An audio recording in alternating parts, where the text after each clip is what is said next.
后来，乡亲啊，继续来看这件，这是前立委蔡正元最近伫面册铺文，指控总统赖清德，讲这个月22号，总统到台东参香，有一位妈妈当面甲赖总统话讲：“我生囡仔，唔是要互你烧钱用的。”结果总统马上叫人甲拖走。 总统府的发言人郭雅惠出面来赔会，讲无这个代志，讲这是恶意来生话。讲民国97年，空军有一个中士蔡学良，伫个靶场吊枪死亡。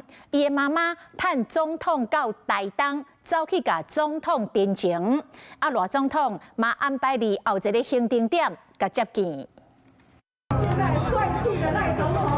互乡亲包围，热情欢迎总统赖清德甲民众庙方拍招呼。3月22日，赖总统来到台东天后宫鹿野圣安宫参拜。当时前空军中士蔡学良的老母，因为后生伫咧民国97年伫咧靶场红枪拍死，嘛来到现场向总统赖清德发冤枉。我只希望说每个孩子去当兵，你要让安全回来。根据了解，当时游水敏的တင်情不互人隔离，不过赖总统嘛随伫咧后一个 行程甲游水敏见面，双方讲50分钟。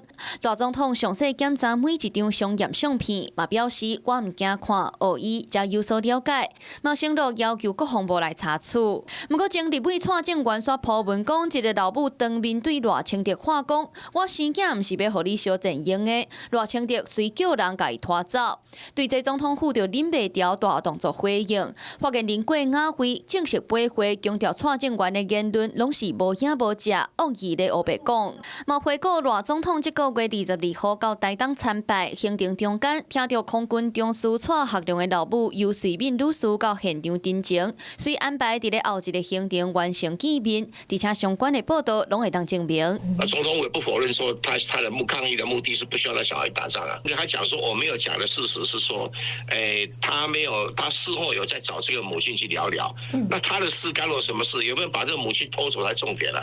台湾只有团结，才当协同守护咱个国家，维持咱民主自由人权的生活。当日，赖总统阁特别讲到团结合作，守护台湾，所互蔡正元铺文批评。